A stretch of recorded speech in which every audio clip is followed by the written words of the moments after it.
Hello and welcome to episode number 4 on the famous Matches of Magic channel. Will justice prevail? For this episode, let me take you all the way back to 1997.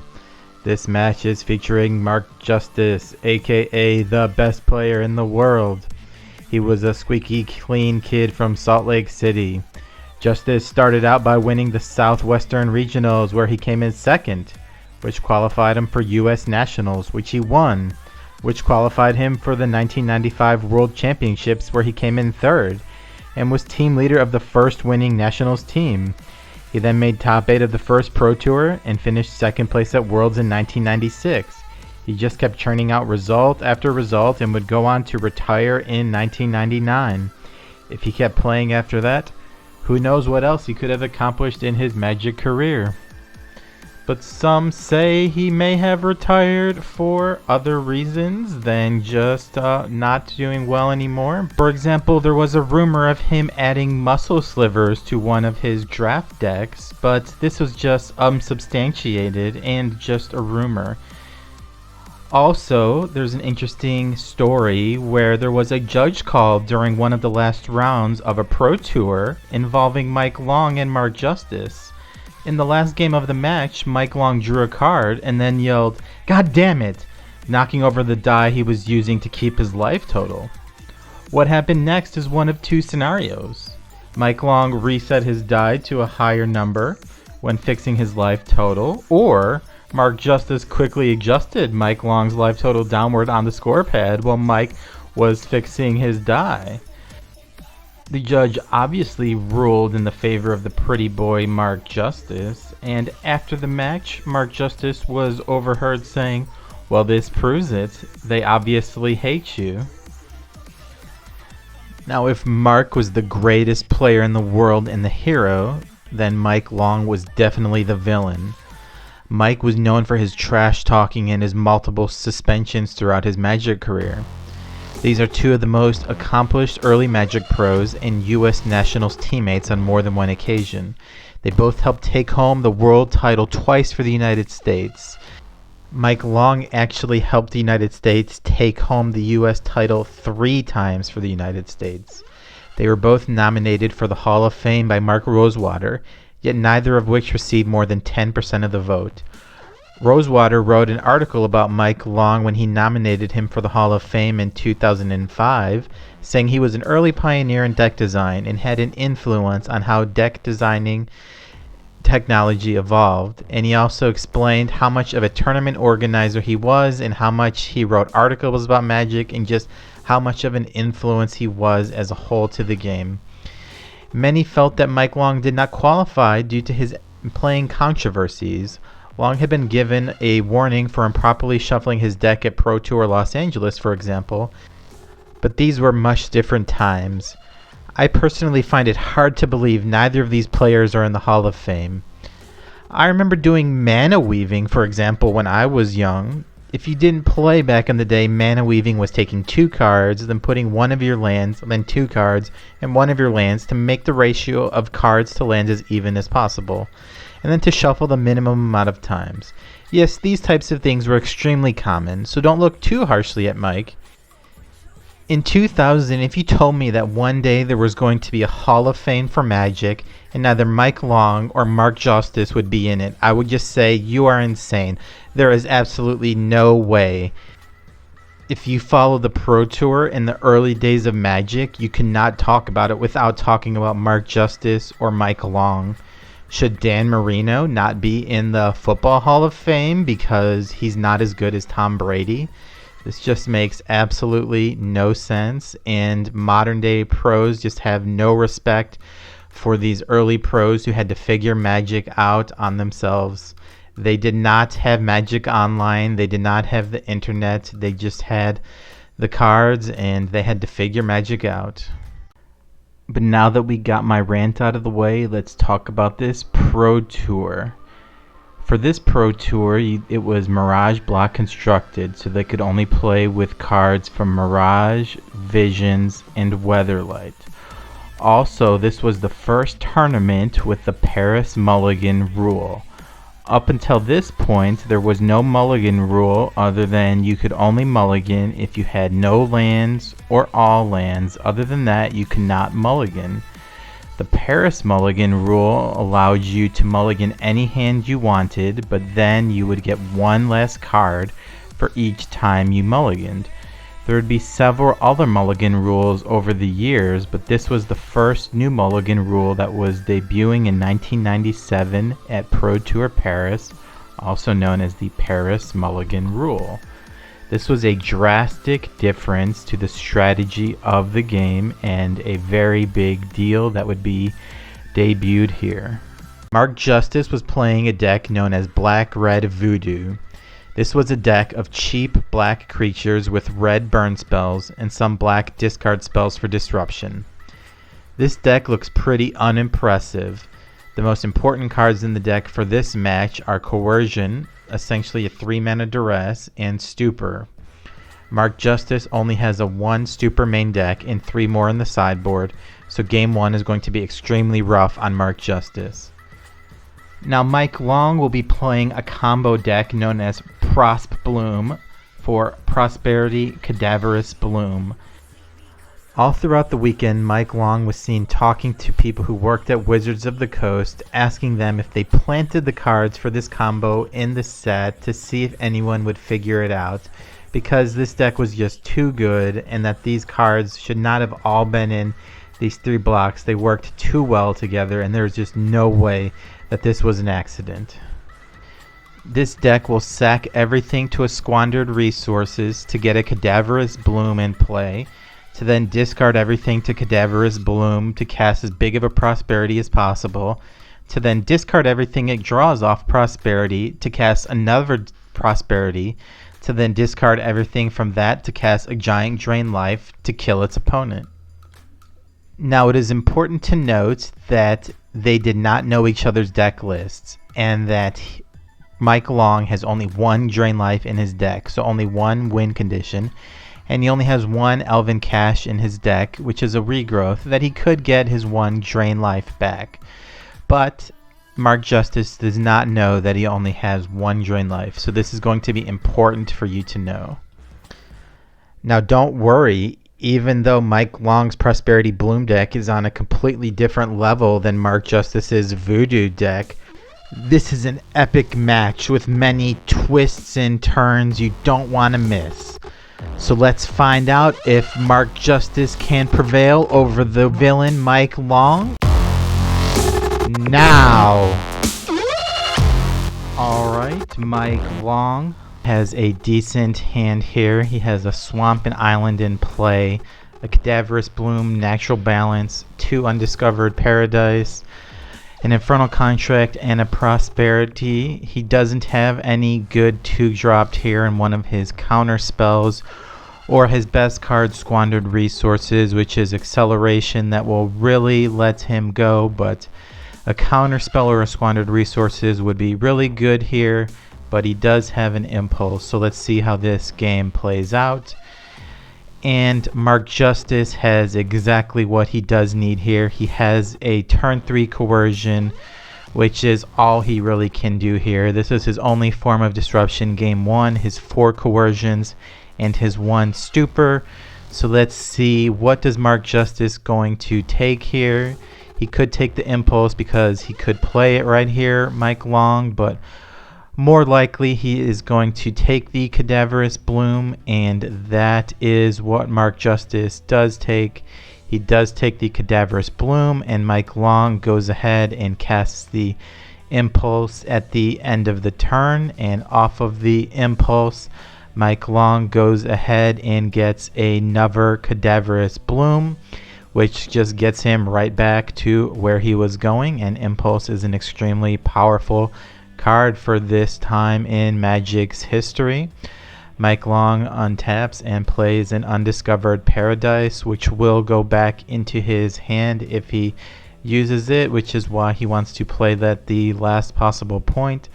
Now Mark Justice draws a Stupor, one of his better cards. He gets in for 1 point of damage. He only has 1 Stupor, so he drew 2 of his 5 disruption spells, which is pretty lucky, all things considered. And I just love this here. I love the way they do the random discard and just how casual it is. He just has him pick a number 1 through 6, and he is going to take that card out of his hand. And he gets pretty lucky there, and he gets the other Cadaverous Bloom out of his hand, and that is what makes Mark Justice the best player in the world. And then Mike Long discards another land from his hand, and Mike Long untaps, and let's see what can he pull here. Alright, let's slow things down here for a second to check in with Mike Long's hand. He has a Vampiric Tutor, Infernal Contract, Prosperity, and a Natural Balance. Nothing really he could do there except maybe a Prosperity for 1. He may Vampiric Tutor at the end of the turn, but not much he can do there. Justice just drew too much of his disruption, and there's not really much Long could do there. Now Justice is going to get in for 3 points of damage with his Hasty Minotaur, but Long is going to have to Vampiric Tutor, but his draw is just too slow, and he is going to be losing this game, and his game 1 should have been much in his favor due to the lack of disruption from Justice. But we are going down to game number 2, and Long will be bringing in his 2 Wall of Roots, which should be helpful as those are extremely powerful. But that is 1-0 Justice. Alright, and here we are on game 2, and this is turn 4, but let's take a look at Mike Long's hand. He already has the Squandered Resources in play with an Infernal Contract and a Prosperity and 2 more lands. Mark Justice doesn't really have any pressure, so let's see how this game goes for Long. Mark Justice needs to have a turn 3 Coercion or Stupor to even have a chance, so let's see if he does have that. And on the other side, let's see with what Justice is working with. He has a Coercion, a Funeral Charm, a Tal'Arum Minotaur, and a Burn Spell and a Carvex Torch. And he is going to Coercion Mike Long, and he could take either the Prosperity or the Infernal Contract, but the Infernal Contract will do a lot of damage to Long, so it makes sense to take the Prosperity here.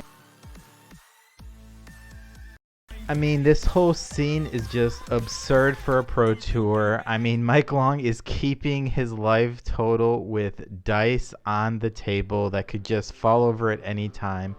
I mean, Mark Justice is attacking with a Viashino Sandstalker that just bounces to his hand at every turn, and he is taking Mike Long down to 13 points of life, and Mike Long is going to have to go for it with that Infernal Contract. I mean, his Prosperity was taken, so Mark Justice is probably just going to play that Viashino Sandstalker one more time, take Mike Long down to 9, so he is probably going to go for it with that Infernal Contract on the next turn, and he is going to have to hit some good stuff. So let's see if he can hit Prosperity or a Cadaverous Bloom, or what can Mike Long pull it off here. He is all the way down to 4 life, and even if Mark Justice has a Fire Blast, Mike Long will have until the end of the turn to win, and he shows the win. He has a Cadaverous Bloom, a Prosperity, and a Drain Life. He can sack everything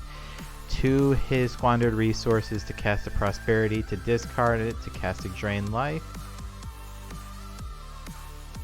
And this look on Mark Justice's face is just epic. That was a pretty lucky Infernal Contract that Mike Long had there, but he evens up the match 1-all. Justice is on the play for game 3, and this is going to prove vitally important as he has a turn 3 Stupor.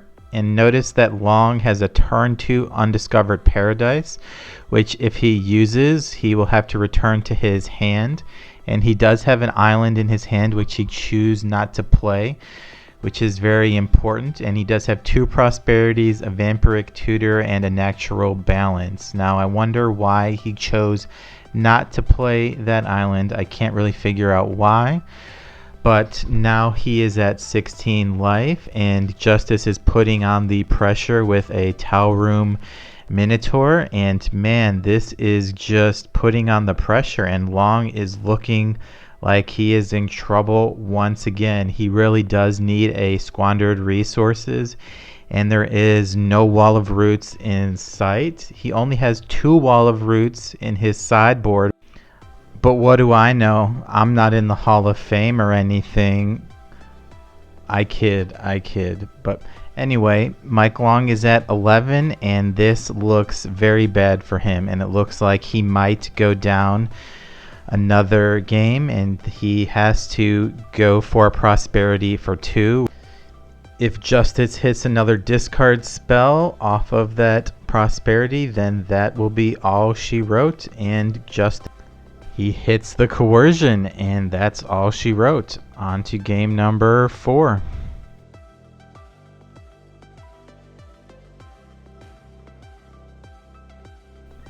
And we are on to game 4, and Justice has another good hand with 2 discard spells and a Coercion, a Stupor, and 3 lands with pressure in the form of Viashino Sandstalker and a Fire Blast. And let's see, what does Long have over there on his side?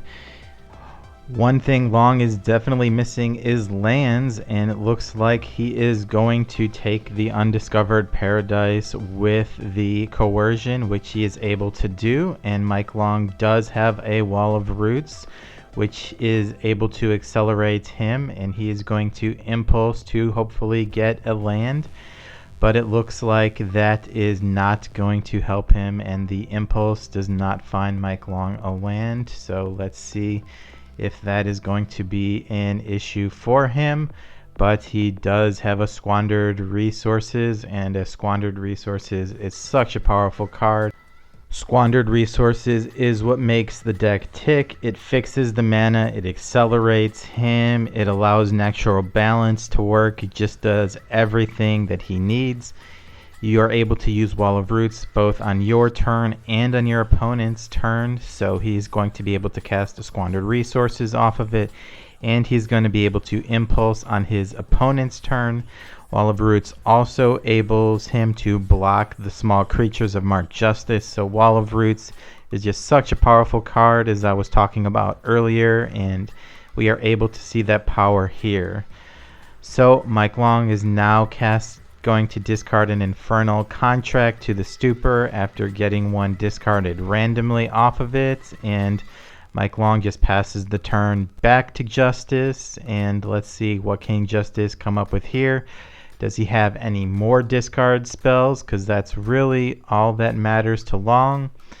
Long did find a Bad River off of that, but he's getting in with the Sandstalker, which is just a few points of damage at the cost of life, which Long could care less about. And this game is just over. Long has everything he needs. He has the Squandered Resources, he has the Prosperity, he has the Natural Balance. I'm sure he's going to draw a Cadaverous Bloom.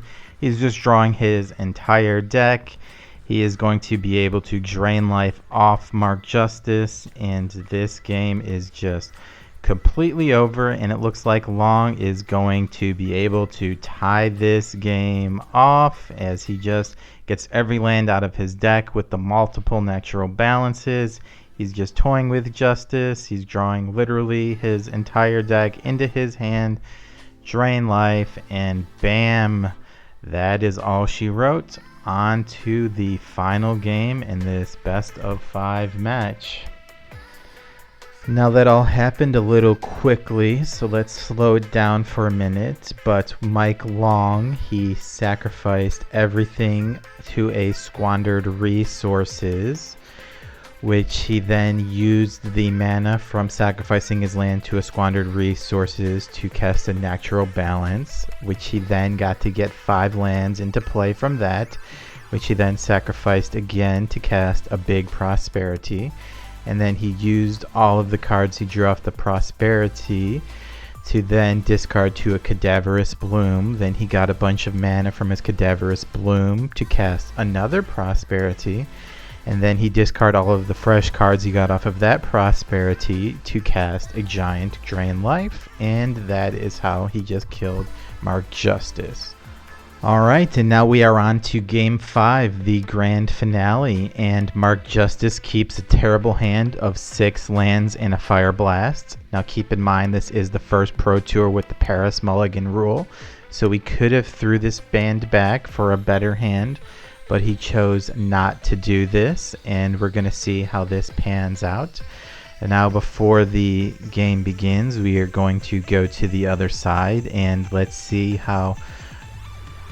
what Long is working with on the other side of the table. Now it's not much better. He has 2 Natural Balance, a Drain Life, a Cadaverous Bloom, an Impulse, and 2 islands. Now the Drain Life is essentially a dead card, and the Impulse can hopefully get him out of this, but neither of these players have that strong of hands, so let's see how this game is going to play out. And he impulses, and I see a Squandered Resources, which is the obvious take, as that is the most important card in the deck, and he is going to get that in play as soon as possible, because once that's in play he can do whatever the heck he wants.